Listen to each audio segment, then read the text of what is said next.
What is stress? व्यक्ति की आदत ही बन गई है लगातार स्ट्रेस में रहने की। Chronic stress is dangerous. मैंने क्यों ऐसे रिएक्ट किया ऊंची आवाज के अंदर, ऐसा रिएक्शन मेरे अंदर से क्यों आया, और वो सब चीजें जो फटाफट हो जा रही हैं आपके अंदर, तो यानी कि स्ट्रेस लगातार आपके इमोशनल लेवल पे आपको इम्पैक्ट कर रहा है। माँ बाप बहुत इरिटेटेड रहते हैं, हमेशा इरिटेटेड रहते हैं, तो बच्चा जो जन्म लेके बड़ा हो रहा होता है वो भी उसका भी स्वभाव ऐसा ही हो जाता है। माँ बाप गुस्से में रहते हैं तो बच्चा पैदा गुस्से में होगा, ऐसा नहीं है। कोई लैपटॉप लेते हैं तो कुछ एप्लीकेशंस पहले से लैपटॉप वाले डाल के देते हैं ना, बाकी हम फिर खुद डाल लेते हैं, तो वैसा सिस्टम है। आज के टाइम पे why we need more people like you coaches. लोगों को ज़्यादातर क्या लगता है कि कोई व्यक्ति यूट्यूब पे आके कंटेंट दे रहा है, नॉलेज दे रहा है, वो कोच हो गया।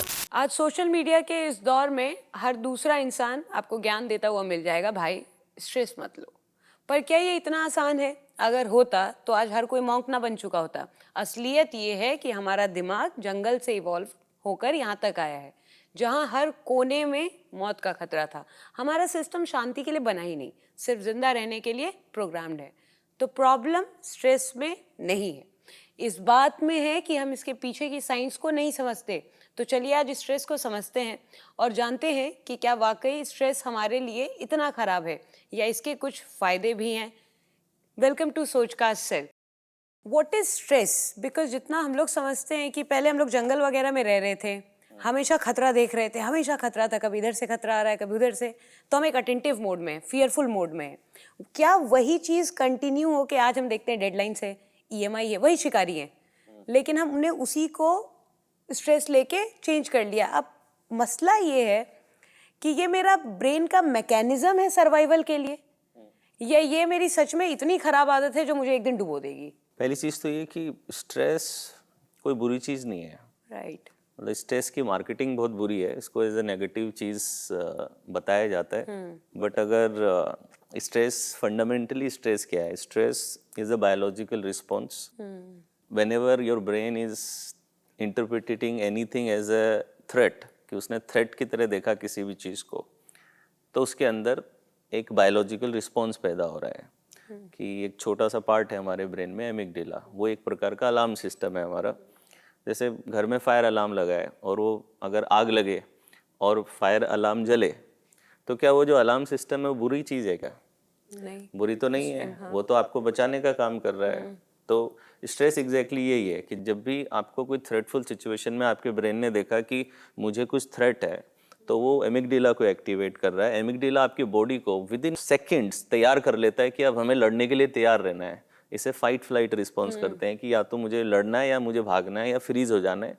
तो आपकी बॉडी की केमिस्ट्री चेंज होती है, हार्ट बीट चेंज होती है, आपकी ब्रीदिंग रेट चेंज होती है, मसल में टाइटनेस आती है, एक्स्ट्रा शुगर आपकी मसल्स में जाना चालू होती है, ताकि बॉडी का एक प्रिपरेशन है कि बाहर जो एक डेंजर है उससे मुझे लड़ना है। तो हम किन लोगों के सक्सेसर हैं, या हमारे पूर्वज कौन थे? हमारे पूर्वज वो थे जो डेंजर की सिचुएशन में स्ट्रेस लेते थे, एंजाइटी लेते थे। राइट।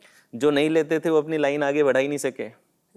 तो हम उन्हीं की जनरेशन है जो एंग्शियस रहते थे, जो स्ट्रेस में रहते थे। दैट्स व्हाई हम अभी तक जीवित हैं। नहीं तो इवोल्यूशन रुक जाता। यस, हम यहाँ तक पहुँच नहीं पाते थे। सो उस अलार्म, फायर अलार्म का होना, कि आग लगे तो आपके घर में अलार्म बजेगा, वो आपकी प्रोटेक्शन के लिए है। It is good for you. लेकिन दिक्कत कब हो? दिक्कत ये हो कि आप टोस्टर में टोस्ट गर्म कर रहे हो और फिर भी अलार्म बज जाए। राइट। ठीक है, आपने लाइट चालू करी और फिर भी अलार्म बज गया, लाइट बंद करी फिर बज गया। ठीक है, आपने अगरबत्ती जलाई और फिर अलार्म बज गया। That is the problem. Yes. कि वो स्ट्रेस का जो मैकेनिज्म है, जो प्रोसेस है स्ट्रेस का, वो हमारी प्रोटेक्शन के लिए है। लेकिन जब वो मिस फायर करने लग जाए कि अननेसेसरी चीज़ों पे, जो कि रियल थ्रेट नहीं है बट इमेजिन्ड थ्रेट है, उस पे अगर कंपल्सिवली करने लग जाए, that is wrong. So stress कोई गलत चीज़ नहीं है, मगर वो जो miss firing of the alarm है, दैट इज रॉन्ग, और उसको हमें ठीक करने की ज़रूरत है। ये जो आज हम इस पूरे प्लेनेट पे जो इतना इवॉल्व स्पीशी बने हैं, हम क्यों इतना फास्ट इवॉल्व हुए? इसलिए तो है ना, क्योंकि सर्वाइवल का स्ट्रेस था। राइट। तो जो एनवायरनमेंट में जो हम कहते हैं सर्वाइवल ऑफ द फिटेस्ट, या फिर एनवायरनमेंट में स्पीशीज में जो कंपटीशन है, जो फूड चेन है, ये क्या करती है? स्ट्रेस पैदा करती है। और उस स्ट्रेस के अंदर, उस चैलेंज के अंदर हम ग्रो करते हैं एज ए पर्सन। तो वो पॉजिटिव स्ट्रेस होता है। तो कई बार कई लोग ऐसे आपने देखे होंगे ना कि जैसे ही डेडलाइन के करीब आते हैं, डेडलाइन से बहुत दिन पहले तक वो इतने एक्टिव नहीं रहते, लेकिन जैसे ही डेडलाइन से 2 दिन पहले एकदम से उनका दिमाग तेज चलने लगता है, काम फास्ट होने लग जाता है, फोकस एकदम से शार्प हो जाता है, and they finish the work in 2 days. And it is mind blowing. Yes, that stress is positive stress. वो कोई नेगेटिव स्ट्रेस नहीं है, वो पॉजिटिव स्ट्रेस है. वो आपको चैलेंज कर रहा है, आपको ग्रो करने में मदद कर रहा है. तो जो लोग ओलंपिक में एक चैलेंजिंग एनवायरनमेंट में रहते हैं, तो चैलेंजिंग एनवायरनमेंट स्ट्रेसफुल है, लेकिन वो पॉजिटिव स्ट्रेस है, because you are using that energy to action. आप एक्शन लेने में, ट्रेन करने में, प्रैक्टिस करने में उसको यूज कर रहे हो. तो that stress is not a problem. कई बार एक्यूट स्ट्रेस होता है. Acute stress is also not a problem. जैसे कई बार हमें स्ट्रेस होता है, कल मेरा रिजल्ट आने वाला है कोई, और मैं एक दिन के लिए थोड़ा सा घबरा रहा हूँ. ये एक्यूट है, सिचुएशनल है. ठीक है, आपने कोई वीडियो डाला और अब आपने पोस्ट कर दिया, now you are excited, movie release होने वाली है, आपके अंदर वो एक स्ट्रेस हो रहा है, क्या होगा. अब वो जो स्ट्रेस है, it is okay, not a problem. वो उस सिचुएशन में रहेगा, ऊपर जाएगा इमोशन, फिर नीचे गिरेगा और आप वापस नॉर्मल हो जाओगे. Everything will be normal. So acute stress is not a problem. Problem होता है chronic stress. Okay. Chronic stress में क्या दिक्कत है कि क्रोनिक स्ट्रेस में व्यक्ति की आदत ही बन गई है लगातार स्ट्रेस में रहने की.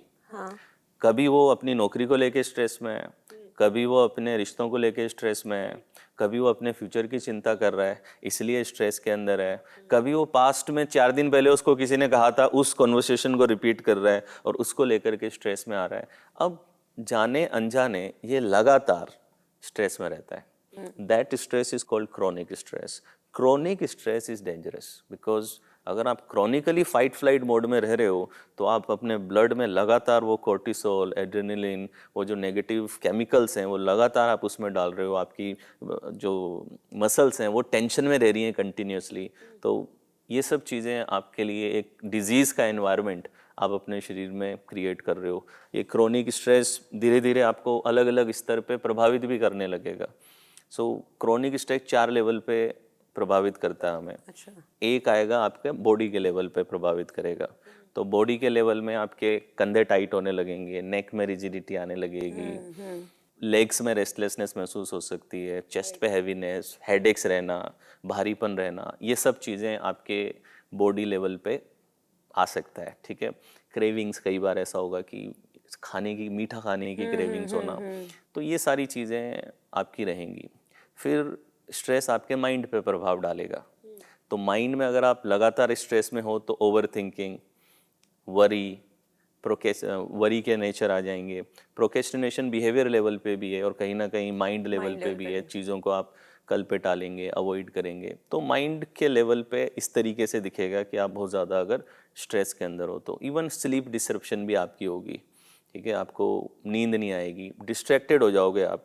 You will not be able to focus. आपका फोकस ही खत्म हो जाएगा कि आप कोई चीज़ लेकर के बैठे हो, आपको तुरंत ख्याल किसी और जगह पे जाएंगे. तो ये आपकी अटेंशन, आपकी मेमोरी, आपकी थिंकिंग, इन सब चीज़ों को माइंड लेवल पे स्ट्रेस प्रभावित करेगा. फोकस और अटेंशन तो आज जब जिस तरीके से हम सोशल मीडिया कंज्यूम कर रहे हैं, कंटेंट कंज्यूम कर रहे हैं, ये भी हमें उसी तरफ धकेल रहा है. आजकल तो रील्स आ गई है ना. या तो रील्स आ गई हैं, तो आप जब स्क्रॉल कर रहे हो तो आप every 30 second your brain is expecting a new outcome, new content. और कंटेंट की वैरायटी इतनी है कि एक पे कुछ डांस चल रहा है, एक पे रोना धोना चल रहा है. तो the variety of content is very high. और अब आपका ब्रेन किस चीज़ के लिए ट्रेन हो रहा है कि expect a new dopamine shot every few seconds, right. थोड़ी थोड़ी देर में. तो आप अपने ब्रेन को अनकॉन्शियसली ट्रेन कर रहे हो कि मुझे थोड़ी थोड़ी देर में कुछ नया चाहिए. I want something new, I want something new, I want something new. तो अब जब आप एक फिजिक्स की किताब लेके बैठ गए तो अभी आपको तो शायद होमोजीनियस एक्सपीरियंस में रहना पड़ेगा. हेट्रोजीनियस एक्सपीरियंस होता है जो तुरंत बदल रहा है, होमोजीनियस होता है कि एक ही इमर्सिव है. तो वो होमोजीनियस एक्सपीरियंस हटता जा रहा है और वो हेट्रोजीनियस एक्सपीरियंस के अंदर हम जाने लगते हैं. ये आइडेंटिफाई भी कैसे करें लोग कि मुझे स्ट्रेस है और मुझे क्रॉनिक स्ट्रेस है, वो वाला पॉजिटिव स्ट्रेस नहीं है. क्योंकि अगर मेरा ब्रेन कंटिन्यूअसली एक पैटर्न में जी रहा है और जो सदियों से जीता ही आया है। तो how to identify these things? ये जो मैं अभी 4 पॉइंट बता रहा था, सबसे पहले चेक योर बॉडी।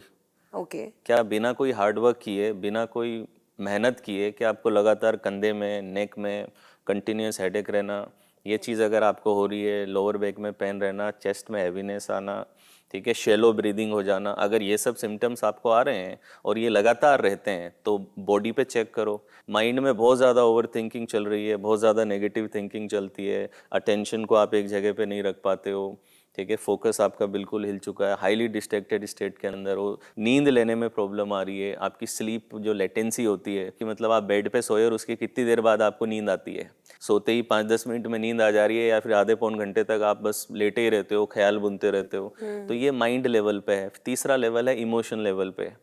तो इमोशन लेवल पे स्ट्रेस आपको इम्पैक्ट करता है कि आपको इरिटेबल बना देता है, राइट। ठीक है, कि आप क्या वो यूरेनियम 92 बन गए हो क्या, कि जो हाईली इन्फ्लेमेबल ऑब्जेक्ट, थोड़ा सा किसी ने ऊंची आवाज में बात करी फट गया, फट गया। किसी ने साइड नहीं दी फट गया, किसी ने हॉर्न बजा दिया फट गया, किसी ने घूर के देख लिया फट गया।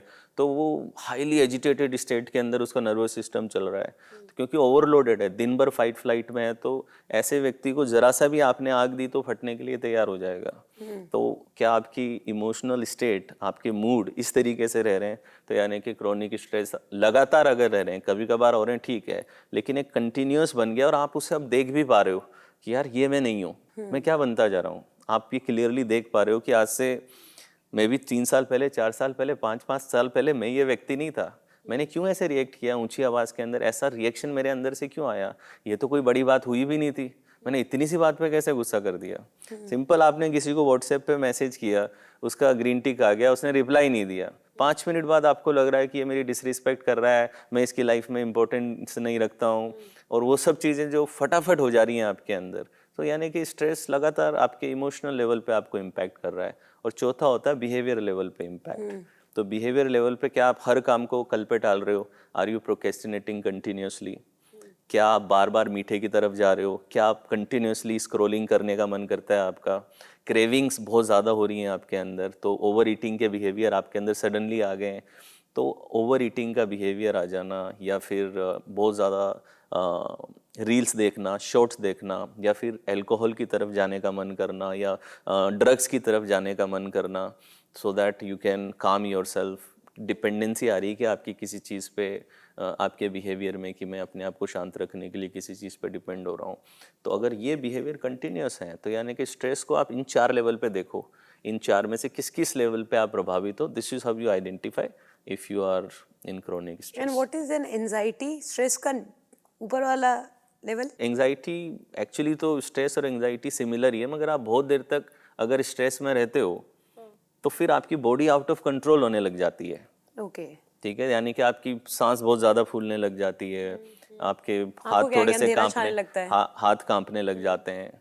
सो दैट बिकम्स योर एंजाइटी। तो anxiety is also a fight response only. तो मतलब सिर्फ स्टार्टिंग ये कर सकते हैं, अगर मान लो मेरे को बहुत ज्यादा स्ट्रेस है, so what is the first step right now from here after identifying I am suffering from stress और I am in continuous stress for 30 years?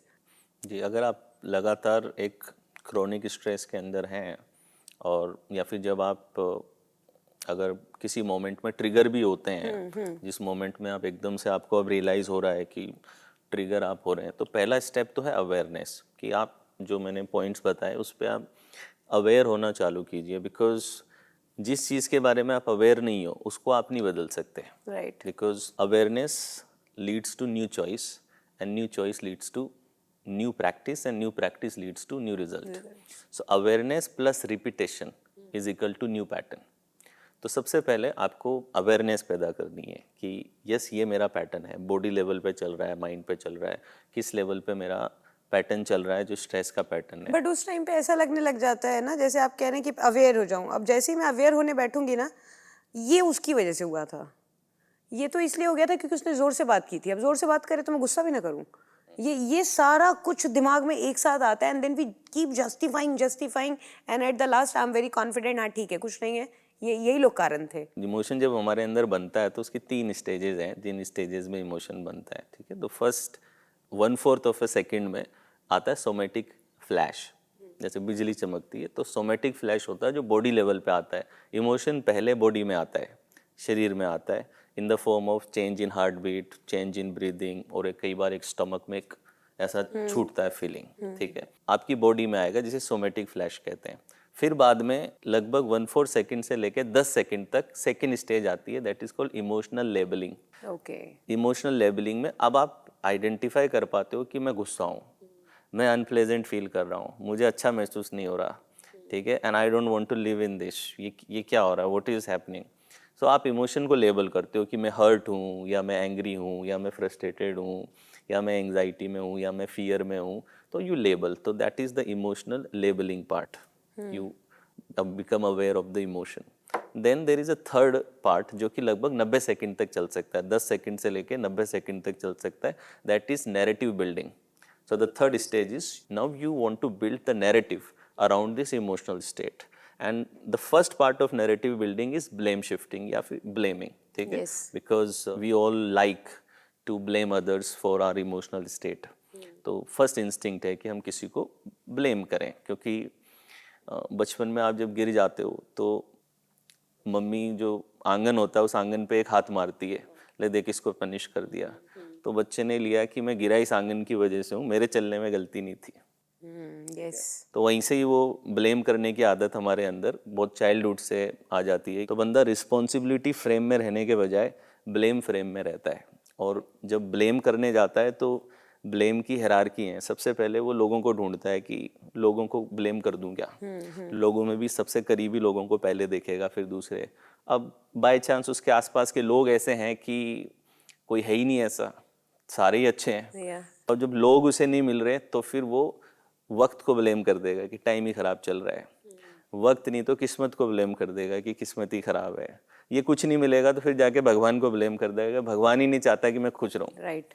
तो वो ब्लेम अलग अलग लेवल पे बंदा खोजने की कोशिश करेगा, तो वो ब्लेम फ्रेम में जाता है। तो this is the third stage. Now unfortunately most of the people, जब उनके अंदर इमोशनल अराउजल आ रहा है तो they intervene at the level of narrative level. आप एंट्री लेते हो या तो इमोशनल लेबलिंग के लेवल पे और नैरेटिव बिल्डिंग पे।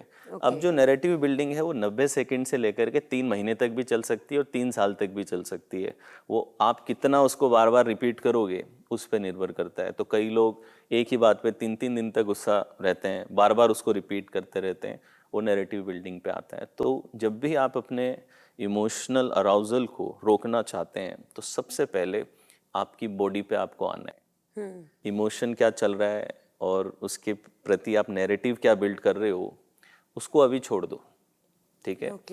Don't even try to analyse your emotion, emotion को एनालाइज भी मत करो, उसके बारे में गूगल पे जाके कुछ सर्च भी मत करो, उससे आपका जो नेगेटिव इमोशन है वो सिर्फ एम्पलीफाई ही होगा।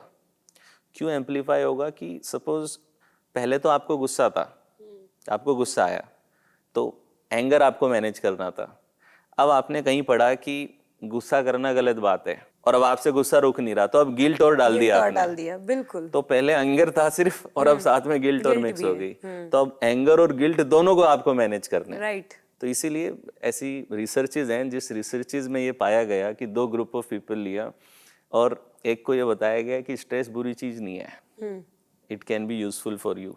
एक ग्रुप को ये बताया गया कि स्ट्रेस बहुत नेगेटिव चीज है। तो सेम स्ट्रेसफुल सिचुएशन में जो ये मानते थे कि स्ट्रेस नेगेटिव है, उन पे स्ट्रेस का ज़्यादा गलत प्रभाव पड़ा, उनके कोर्टिसोल के लेवल ज़्यादा राइज हुए, और जो लोग ये मानते थे कि स्ट्रेस कोई बुरी चीज़ नहीं है, उनके अंदर कोर्टिसोल लेस स्पाइक हुआ। तो यानी कि सिर्फ स्ट्रेस से ही फर्क नहीं पड़ता, आप स्ट्रेस को क्या मीनिंग दे रहे हो उससे भी फर्क पड़ता है कि वो कितना बुरी तरीके से आपको प्रभावित करेगा। Your perception of stress also define it. इसलिए जब मैंने शुरुआत में कहा कि not every stress is bad, few stress, acute stress is good. जो स्ट्रेस पॉजिटिव है वो अच्छा भी होता है आपके लिए, it is good as well. तो आप हर समय स्ट्रेस को बुरा मत मानो, जहाँ जहाँ पे बुरा है सिर्फ उसी जगह पे आप उसे डील करने की कोशिश करो। Like I became aware, I can watch my thoughts or whatever emotions, things कि हाँ ठीक है, ये मेरे साथ अभी हो रहा है, इसके बाद क्या करें? एक बार रिकग्नाइज हो गया, now regulate through body and breath. Okay. The best thing is try to change your posture. 4 step का प्रोसेस करना चाहिए रेगुलेट करने के लिए। सबसे पहले अपनी बॉडी को रिलैक्स कर दो, अपने शोल्डर को रिलैक्स कर दो, नेक को रिलैक्स कर दो और अपनी जो स्पाइन है उस स्पाइन को रिलैक्स कर दो। सबसे पहले पोस्चर को रिलैक्स कर दो। अब देखिए बॉडी को रिलैक्स करने में कोई बुद्धि का प्रयोग नहीं हो रहा है। बिल्कुल नहीं। सेकंड, फेस को रिलैक्स कर दो, अपना फोरहेड, अपनी आंखें और अपने चीक्स जैसे ये लटक रहे हैं बिल्कुल हैंगिंग है वैसे इनको बिल्कुल रिलैक्स कर लो। थर्ड स्टेप, अपनी ब्रीदिंग को डीप कर लो। और चौथा, अपने अंदर एक आवाज पैदा करो, माई name is this and I am relaxed. This should be the tone and speed of your voice. Posture वापस रिजिड हो चुका होगा तो फिर से पोस्चर को रिलैक्स कर लो, फेस को फिर से रिलैक्स कर लो, ब्रीदिंग को डीप कर लो and again my name is this and I am relaxed. ये आपको लगभग 20 से 25 सेकंड कर लेना है, दैट्स इट। आंखें खुली रख के भी आप कर सकते हो। तो ये पार्ट हो गया रेगुलेट। जब रिकग्नाइज कर लिया, रेगुलेट कर लिया, now this 30 second will make your prefrontal cortex online जो ऑफलाइन चली गई थी। Now reflect, the third R is reflect. इस सिचुएशन के बारे में what are the facts and what am I assuming about the situation. Try to analyse that, क्योंकि अब आप बुद्धि से सोचोगे, पहले आप इमोशन से थे। आप येलो चश्मा लगा के चीज़ों को देखोगे तो सब येलो नजर आएगा।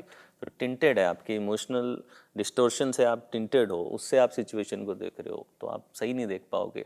अब क्योंकि आपने रिकग्नाइज और रेगुलेट कर दिया, now you can reflect because there is some part of prefrontal cortex which is online now. अब थोड़ा आप बुद्धि का इस्तेमाल कर सकेंगे। सो नाउ रिफ्लेक्ट, कि रिफ्लेक्शन में आप देख सकते हो कि you can ask few questions that Number one, what is my trigger? What triggered me? Was it internal trigger or external trigger? मेरे अंदर कुछ है जिसने ट्रिगर किया है या फिर कोई बाहर चीज़ है जिसने मुझे ट्रिगर किया है? किस चीज़ ने मुझे ट्रिगर किया है? तो वो ट्रिगर क्या था उसको देखने की कोशिश करो। Second, what is my frame?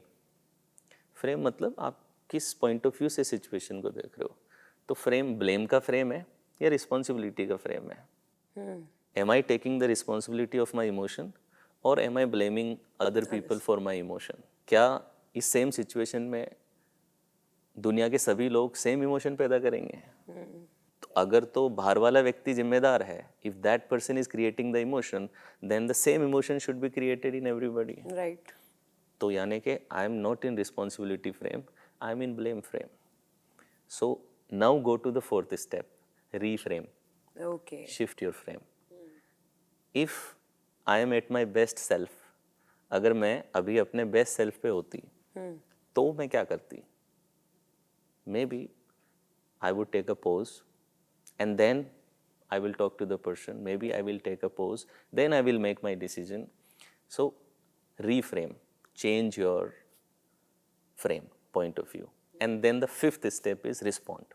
Now respond. Okay. After taking, if my best version was present in this moment, how that best version would have responded? I will get that response. Right. And second, which response is in alignment with my future goals? These two questions you have to ask.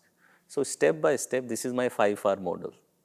Okay? So generally I teach in my workshops. So these 5R model is scientifically grounded, and if you follow that, you will be able to handle emotions when you are triggered, when you are in difficult situation. मैंने ये pattern notice किया है ना कि जब आदमी, मैं specially, मैं I must talk about my self only, कि जब मैं ये वाले फेज में गई और मैंने ध्यान की तरफ से इसको कोशिश किया था आज से 7-8 साल पहले, सो व्हाट हैपन, जैसे ही मैं एक वॉइस की तरफ लेके चलती हूँ कि दिस इज़ मी, अचानक से मैं देखती हूँ ना कि कहीं कहीं फिसल गई, फिर वापस आई, फिर मैंने अपने को कंट्रोल करने की कोशिश की कि अच्छा ये क्या हुआ अभी, फिर मैंने कहा कोई बात नहीं, लेट्स स्टार्ट इट अगेन, फिर से वो कोशिश की।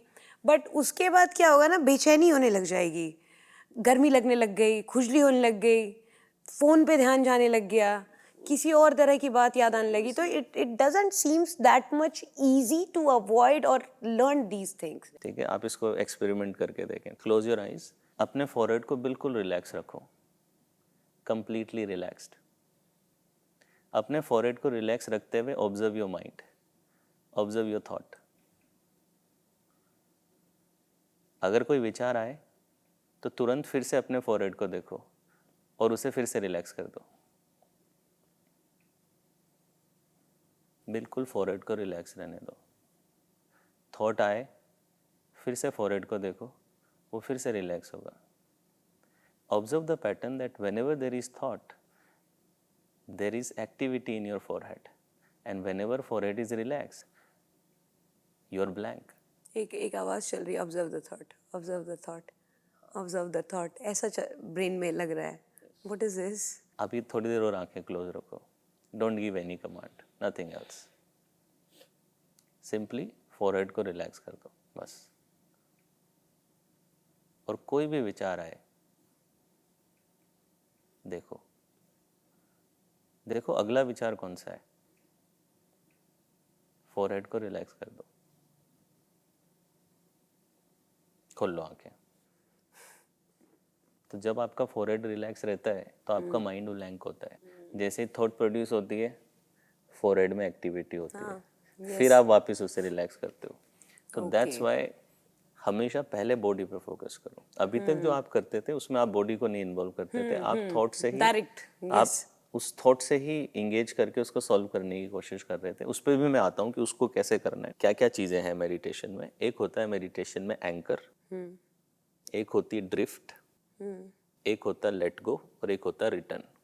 ये 4 स्टेप्स हैं. जनरली लोगों को लगता है कि मेडिटेशन का मतलब है सांसों पे ध्यान देना और उस ध्यान को बनाए रखना, but that is not meditation. ठीक है. मेडिटेशन का मतलब है, एक अच्छी मेडिटेशन प्रैक्टिस का मतलब है कि पहले आपने एंकर बनाया. So your breath is your anchor. Anchor for what? Anchor for your attention. Attention, right. ठीक है. Now it is the nature of attention to drift, so it will drift. Right. Right. So आपने goal बनाया, intention दी कि attention anchor पे रहेगी, लेकिन attention का nature तो ड्रिफ्ट होने का है, तो it will drift. It will find another object. वो कोई और ऑब्जेक्ट ढूंढेगी. मे बी कल का दिन जो आपका था वो करेगी. कोई शरीर में कुछ हुआ तो वहाँ चली जाएगी.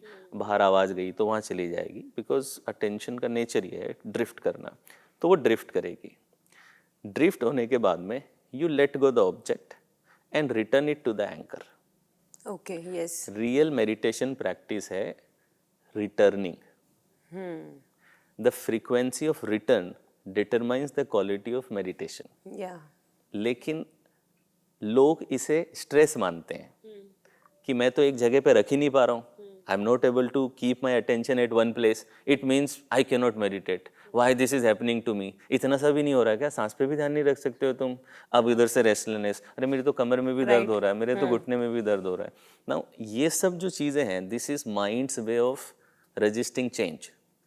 तो जब आप ध्यान में हैं तो सबसे पहले तो ये देखें, अपना एंकर फिक्स करें कि आपने एंकर, ब्रेथ अच्छा एक्टिव एंकर होता है, इज गुड एंकर.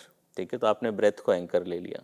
फिर आपने ड्रिफ्ट को नोटिस किया. नोटिस द ड्रिफ्ट कि मेरा जो ध्यान है वो अभी अटेंशन जो है वो किसी और ऑब्जेक्ट पे चलेगी. तो आपने ड्रिफ्ट को नोटिस किया. Now let go. Okay, let go that and let's come back. जब भी आपको पता लगा, return. You are able to return. Then you drift. थोड़ी देर में फिर ड्रिफ्ट हो जाओगे. फिर you will return. Again you will drift. Again you will return. Initially drift and return will happen at higher frequency. समय के साथ क्या होगा, आपकी ड्रिफ्ट कम होने लगेगी और आप जल्दी रिटर्न होने लगेंगे. शुरुआत में ड्रिफ्ट ज़्यादा होगी और रिटर्न होने में टाइम लगेगा, लेकिन धीरे धीरे होगा कि ड्रिफ्ट कम हो जाएगी और आपका रिटर्न जल्दी होने लग जाएगा. और फिर एक पॉइंट आएगा जहाँ पे आपकी अटेंशन स्टेबलाइज हो जाएगी. then you will be able to stabilize at your anchor. So this is part of the exercise. Drifting and returning is part of the exercise. Not holding on the anchor. Okay. Anchor And is it happens. Drift जो कह रहे हैं ना आप, what happens with me कि वो एक drift लिया, फिर वापस आया और फिर अचानक से लगा कि this is greed, this is complaining behavior, this is blame. yes. So क्योंकि हम सोच रहे हैं कि ध्यान ब्रेथ पे रखना इज मेडिटेशन.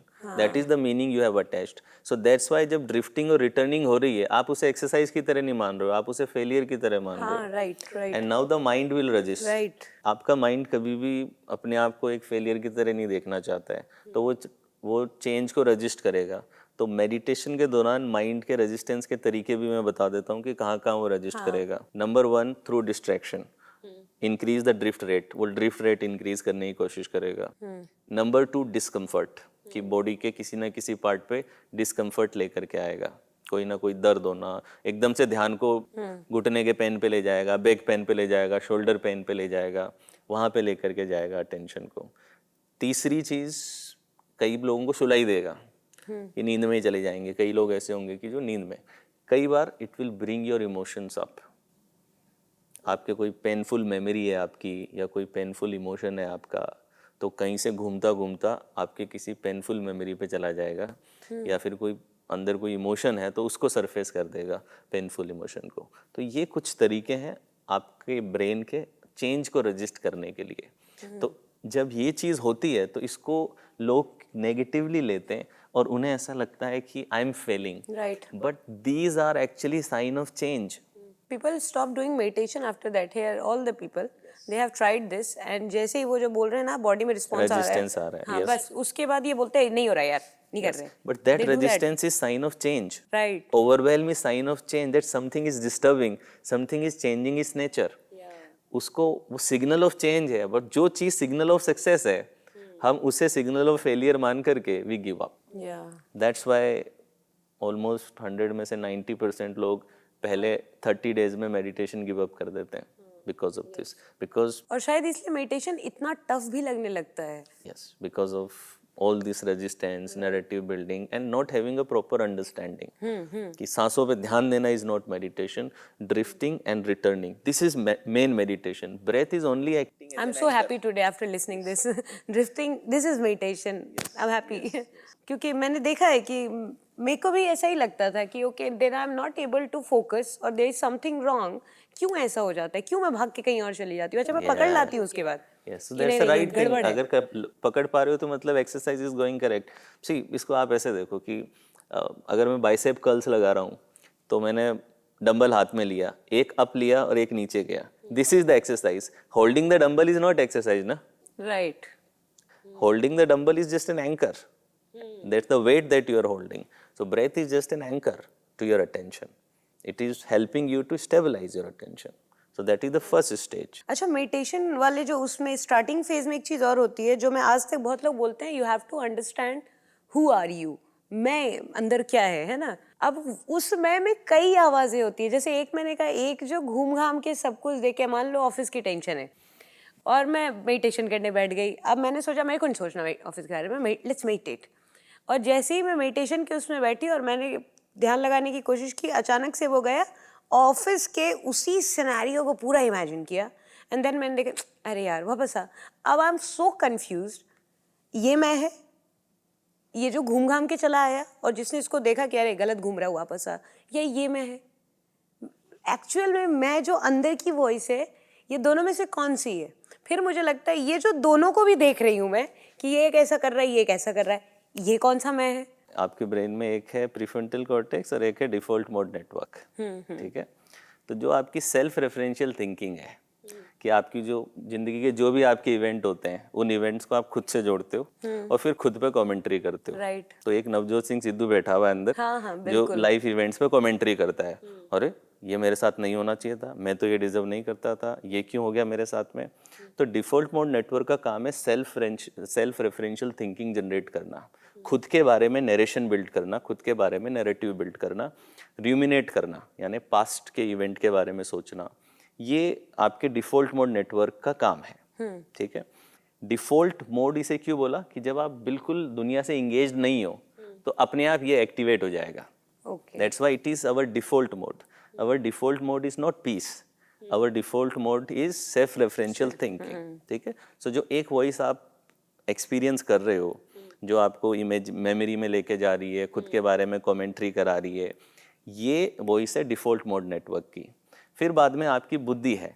बुद्धि का काम है कि आपके ब्रेन में जो भी चल रहा है उसको एनालाइज करना।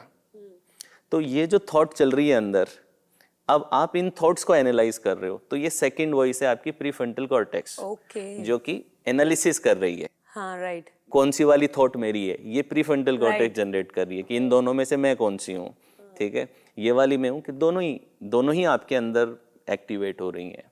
और तीसरा है आपके अंदर की अवेयरनेस, विटनेस, चेतना, जिस अवेयरनेस में ये दोनों एक्टिविटी हो रही है, बुद्धि भी अपना एनालिसिस कर रही है और ये थॉट्स भी चल रही हैं, तो मेरे विचार भी हैं और विचार के बारे में विचार है, इसे कहते हैं मेटा थॉट्स। मेटा थॉट्स होती हैं थॉट्स के बारे में थॉट। तो एक तो होता है कि मैं इस गिलास के बारे में थॉट्स प्रोड्यूस करूं कि ये गिलास भरा हुआ है, खाली है, कांच का बना हुआ है, गिर जाएगा, कितनी ऊंचाई पे है, ये थॉट है, ये एनालिसिस है।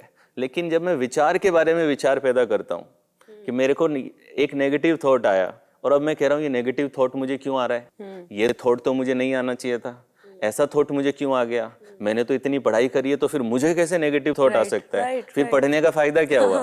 तो ये सारी क्या है, मेटा थॉट्स हैं। Okay, thought about the thought, that is Meta thought. Prefrontal cortex generate the Meta thoughts. Okay, ठीक है, सो ये जो दो आवाजें, एक प्रीफ्रंटल कॉर्टेक्स की है, एक डिफॉल्ट मोड नेटवर्क की है, और जो विटनेस है जो दोनों को देख रहा है कि ये दोनों एक्टिविटी हो रही है। मैं एनालिसिस को भी, अभी हम बात कर रहे हैं, मैं आपको समझा रहा हूँ, लेकिन साथ में मैं ये भी देख सकता हूँ कि आवाज चल रही है, समझाना हो रहा है, थॉट्स प्रोड्यूस हो रही हैं। तो दैट इज विटनेस कॉन्शियसनेस, या फिर जिसे हम चेतना कहते हैं या साक्षी कहते हैं। So that is the awareness. अच्छा, जो बायोलॉजिकली होता है, समटाइम्स ऐसा होता है कि अगर माँ बाप बहुत इरिटेटेड रहते हैं, हमेशा इरिटेटेड रहते हैं, तो बच्चा जो जन्म लेके बड़ा हो रहा होता है वो भी, उसका भी स्वभाव ऐसा ही हो जाता है, हमेशा इरिटेटेड। इसको भी सेम यही प्रोसेस से ठीक किया जा सकता है कि बायोलॉजिकल जो ट्रॉमास लेके स्ट्रेस हो रहा है, इसका कोई तरीका अलग हो जाता ऐसा नहीं है कि अगर माँ बाप गुस्से में रहते हैं तो बच्चा पैदा गुस्से में होगा, ऐसा नहीं है।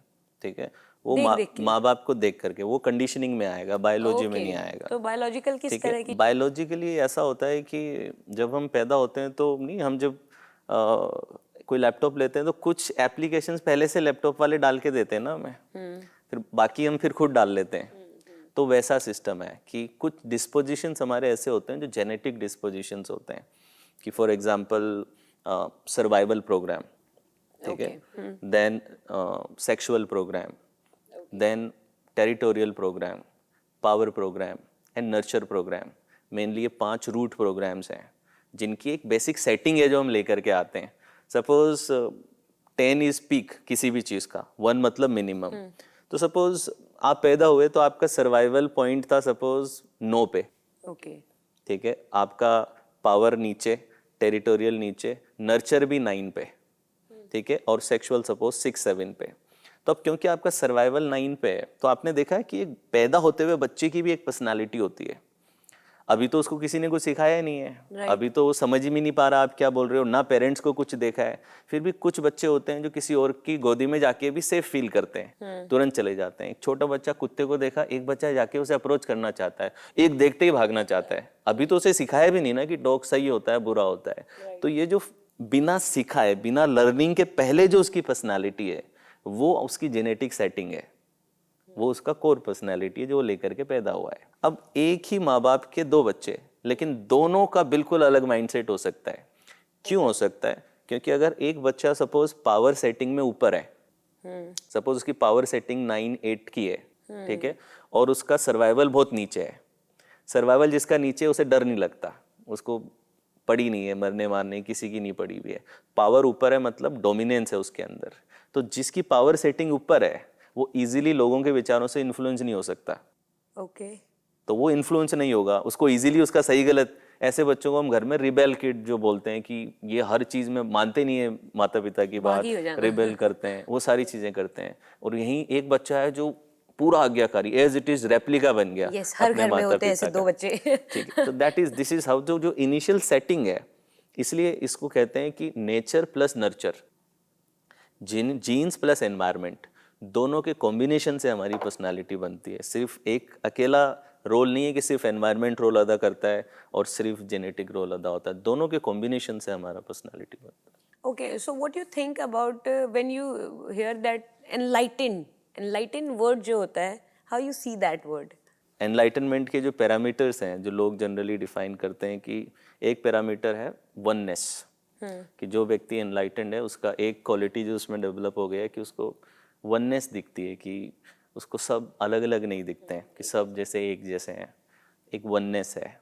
सेकंड विजडम, कि समहाउ उसके अंदर नेचुरल विजडम आ गई है, कि बिना पढ़े ही उसे मतलब बहुत सारी जानकारी है, But या is it possible?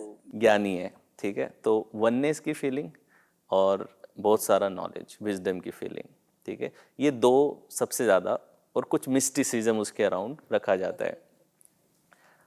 मेरा ये मानना है कि ये स्थिति हो सकती है एनलाइटनमेंट की, लेकिन अगर इसको मतलब प्रूव नहीं किया जा सकता, इट्स नॉन फॉल्सिफाइबल क्लेम, कि आप इसे कोई मतलब ये मेरा पर्सनल एक्सपीरियंस है ना, सिर्फ इसको टेस्ट नहीं किया जा सकता फिलहाल। अगर लॉजिक से देखें तो अगर तो मुझ में वननेस की फीलिंग आ गई है कि हमें सब कुछ वन दिख रहा है, एवरीथिंग इज वन, तो आई थिंक एकमात्र तरीका उसको पहचानने का ये होगा कि look at the level of compassion that person has, या बिकॉज वननेस विथ एवरीथिंग मतलब almost infinite compassion. Right right क्योंकि मैं अपनी दोनों फिंगर्स के बीच में भेदभाव नहीं करता ना, मैं जितना अपने इस हाथ को प्यार करूंगा उतना ही इसको करता हूँ। मैं अपने बॉडी के हर अंग के लिए कंपैशनेट हूँ, ठीक है। कहीं पे भी दर्द होगा तो मैं उसे इग्नोर नहीं करूंगा। तो अगर मुझे सब कुछ वन दिख रहा है तो यानी कि क्या उस व्यक्ति के बिहेवियर में कंपैशन है क्या, हर व्यक्ति के प्रति, हर जानवर के प्रति, अगर हर चीज के प्रति उसमें कंपैशन का भाव है और वो आप देख पा रहे हो, तो इसका मतलब that person is really enlightenment. अभी तक हमने जितनी बातें की, आपकी बातों से ऐसा लगा कि this is very easy, but practice में ऑब्वियसली इतना इजी नहीं होता। बट व्हाट यू थिंक आज के टाइम पे why we need people like you, more people like you, coaches, life coaches? Exactly इसी वजह से कि कहना इजी होता, करना इजी नहीं होता। जब आप कर रहे हो you need a coach. Virat Kohli को कोच क्यों दिया गया? सचिन के कोच क्यों हैं? क्या विराट कोहली का कोच उससे बढ़िया क्रिकेट खेलना जानता है क्या? नहीं जानता ना, उससे बढ़िया क्रिकेट तो नहीं खेलना जानता। उसका अलग अलग लेवल पे अलग अलग कोचेज रहे। कई तो ऐसे भी कोच हैं जो खुद कभी इंटरनेशनल नहीं खेले। यस, तो कोच का क्या काम होता है? कोच आपको एक थर्ड पर्सन अकाउंटेबिलिटी देता है, थर्ड पर्सन पर्सपेक्टिव देता है, फीडबैक देता है। कई बार आप खुद से खुद को फीडबैक नहीं दे सकते। तो कोच का काम क्या होता है कि कोच का काम एडवाइस, लोगों को ज्यादातर क्या लगता है कि कोई व्यक्ति यूट्यूब पे आके कंटेंट दे रहा है, नॉलेज दे रहा है, वो कोच हो गया। जी नहीं, कोच का काम ये नहीं होता है। कोच का काम ये होता है कि वो आपकी करंट स्टेट को आइडेंटिफाई कर पाता है, आपके डिजायर्ड स्टेट को क्लियर कर पाता है, फिर उस यहाँ से वहाँ तक पहुँचने का मैप आपको बना के दे पाता है। और फिर जब आप उस पर एग्जीक्यूट कर रहे हो, when you are implementing it, उस रास्ते में जो बैरियर्स आ रहे हैं वो उन बैरियर्स को आइडेंटिफाई कर पाता है और उनको ओवरकम करने में आपकी हेल्प करता है। तो आपको कांस्टेंट अकाउंटेबिलिटी देना, कांस्टेंट फीडबैक देना और कांस्टेंट एनकरेजमेंट देना, okay, that is the role of a coach. और क्योंकि कई बार हम खुद से अकेले करने की कोशिश करते हैं, तो ऐसा नहीं है कि लोग अकेले नहीं कर सकते। कुछ लोग होते हैं ऐसे, शायद जिनमें कोई कोई शायद सरस्वती की कोई अलग कृपा है उनके ऊपर कि वो शायद सेल्फ डिसिप्लिन से अकेले कर लेंगे। लेकिन मैंने आज तक कोई इंटरनेशनल क्रिकेटर नहीं देखा जिसका कोच हो। मैंने आज तक कोई ओलंपिक विनर नहीं देखा जिसका कोच ना हो। इनमें चेस प्लेयर जिसमें दिमाग लगना है उसमें भी कोच होता है। मैग्नस कार्लसन का भी कोच है, गुकेश का भी कोच है, प्रज्ञानंद का भी कोच है। उनका कोच उनसे बढ़िया चेस नहीं खेलता, लेकिन फिर भी वो उनका कोच है। क्यों है? नॉलेज देने के लिए नहीं है, फीडबैक देने के लिए, अकाउंटेबिलिटी देने के लिए, उन्हें डिसिप्लिन में रखने के लिए। बिकॉज इम्प्लीमेंटेशन करना एक्चुअली ईजी नहीं है। और वन मोर थिंग जो मैं आपके दर्शकों को कहना चाहूँगा कि जैसे अभी आपने कहा कि सर कहना आसान है, करना मुश्किल, ठीक है। और ये मुझे बहुत सारे लोग कहते हैं। मैं उनसे कहता हूँ कि पर आपकी एक्सपेक्टेशन ये क्यों है कि करना आसान होना चाहिए? This is not even a question, you are asking wrong question. जब भी कोई टेक्निक की बात आती है, कोई प्रैक्टिस की बात आती है, कोई चेंज की बात आती है, व्यक्ति पूछता है इज इट इजी और difficult? This is not a question. कोई भी चीज जो आपको बदलेगी वो डिफिकल्ट ही होगी। आसान है, आसान है। बट ब्रेन तो डोपामिन पे भागता है ना तुरंत। हाँ, क्विक डोपामिन। यस, लेकिन you have to change that कि डिफिकल्ट होगी ये मान लो, ठीक है, एक्सेप्ट इट। अपने आप को फेक मोटिवेशन मत दो, आसान है कुछ नहीं, डिफिकल्ट है। Anything that is going to change you is going to be difficult, ठीक है। क्वेश्चन ये है नहीं इजी है कि डिफिकल्ट है। अपने आप से क्वेश्चन ये पूछो, इज इट वर्दी? राइट। क्या इस पेन से गुजरना वर्थ है कि नहीं है? अपने आप से वो सवाल पूछो, इजी डिफिकल्ट मत पूछो। जब एडमंड हिलरी माउंट एवरेस्ट पे चढ़ने का डिसीजन लेता है तो उसे पता ही है कि डिफिकल्ट है, पर वो सवाल वो पूछ ही नहीं रहा है, इजी डिफिकल्ट नहीं पूछ रहा। वो पूछ रहा है कि इज इट वर्दी, कि जब मैं वो पीक पे पहुंचूंगा और पूरी ह्यूमैनिटी को हमेशा के लिए एक इंस्पिरेशन मिलेगी कि ह्यूमन स्पिरिट के आगे माउंट एवरेस्ट भी कुछ नहीं है, क्या this is going to be worth? जब उसेन बोल्ट ये डिसीजन लेता है कि मुझे गोल्ड मेडल लाना है ओलंपिक में, उसे पता ही है कि डिफिकल्ट है, वो इजी डिफिकल्ट पूछ ही नहीं रहा। लोगों को ऐसा लगता है कि जो ये हाई परफॉर्मर्स हैं ये हमेशा पॉजिटिव रहते हैं, इनको डाउट नहीं आता, ऐसा बिल्कुल भी नहीं है। एग्जैक्टली एक नॉर्मल इंसान को जो डर होते हैं, एक नॉर्मल इंसान को जो इजी लगता है, एक नॉर्मल इंसान को जो डिफिकल्ट लगता है, एक नॉर्मल इंसान जो हार के बाद में अपने आप से बात करता है, उसमें और हाई परफॉर्मर में सब कुछ सेम है। सिर्फ एक चीज का अंतर है, और वो ये है कि जो हाई परफॉर्मर हैं they get self doubt but they don't let their doubt stop themselves. बस उस डाउट से रुकते नहीं है, दैट्स इट। एंड जो एवरेज हैं वो रुक जाते हैं, this is the only difference. मेरे शो पे मेरी अच्छी दोस्त हैं साइना नेहवाल, ठीक है, सब जानते हैं उन्हें। तो शो पे आई थी तो वो अपना एक किस्सा बता रही थी जहाँ पे वो ऑलमोस्ट पहला ब्रॉन्ज भारत के लिए जीतने वाली थी और शायद 19-6 से या ऐसे किसी पॉइंट से आगे चल रही थी, लेकिन वहाँ से हार गई। वो कहती हैं कि 6-7 घंटे तक तो मुझे समझ ही नहीं आया कि मेरे साथ हुआ क्या। बोले मैं रो ली और अपना गुस्सा आसपास के लोगों पे निकाल दिया, कोच पे निकाल दिया, सब कर दिया मैंने, और सोच लिया कि ये अब गेम नहीं खेलना मेरे को, ठीक है, मैं नहीं खेलूंगी। डिसाइड कर लिया I will quit this that. सारे जो डाउट हो सकते थे, जो अपने आप को कोसना, ब्लेम करना, सब कर लिया। और अगले दिन सुबह 7:30 बजे उनका प्रैक्टिस का टाइम था। सब कुछ रो रुआ करके, रोते हुए, डाउट होते हुए, सुबह 7:30 बजे बोले किट अपना लिया, ड्रेस पहनी और ग्राउंड पे पहुंच गई। That's it. इतना ही डिफरेंस होता है। पहले बैठ के डिसीजन मत लो, पहले गोल सेट मत करो, पहले अपना वाई क्लियर करो कि ये गोल मुझे करना क्यों है। ये क्या मैं देखा देखी में कर रहा हूँ क्या? एडमंड हिलरी माउंट एवरेस्ट पे देखा देखी में नहीं चढ़ रहा था, हुसैन बोल्ट गोल्ड मेडल देखा देखी में नहीं कर रहा था। आप पहले पूछो अपने आप से कि ये गोल में सेट क्यों करना है मुझे, मैं मेडिटेशन करना चाहती हूँ, क्यों, वाई, क्या रीजन है मेरे अंदर, क्या है जिसने ये बोला है कि तू मेडिटेशन कर, क्या पाना चाह रही हूँ इस मेडिटेशन से। मास्टरी गोल है, एनलाइटनमेंट गोल है, स्ट्रेस कम करना गोल है, फोकस लाना गोल है, गोल क्या है मेरा, क्यों ये कर रही हूँ मैं।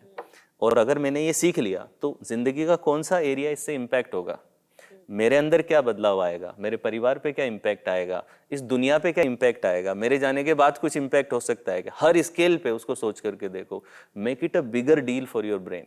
आपका ब्रेन इट इज डोपामिन देना अपने ब्रेन को, थोड़ा लॉन्ग टर्म वाला डोपामिन देना कि ठीक है आप समझो कि आपको ये मिल जाएगा। हाँ, मतलब कि डोपामिन इन द सेंस कि इंगेज योर प्रीफ्रंटल कॉर्टेक्स। आपकी जो प्रीफ्रंटल कॉर्टेक्स है वो रिस्पॉन्सिबल है फ्यूचर गोल्स पे आपको एंकर रखने के लिए। ओके इसका काम है कि करंट पेन को बर्दाश्त कर लेना ताकि फ्यूचर का गोल पूरा हो जाए।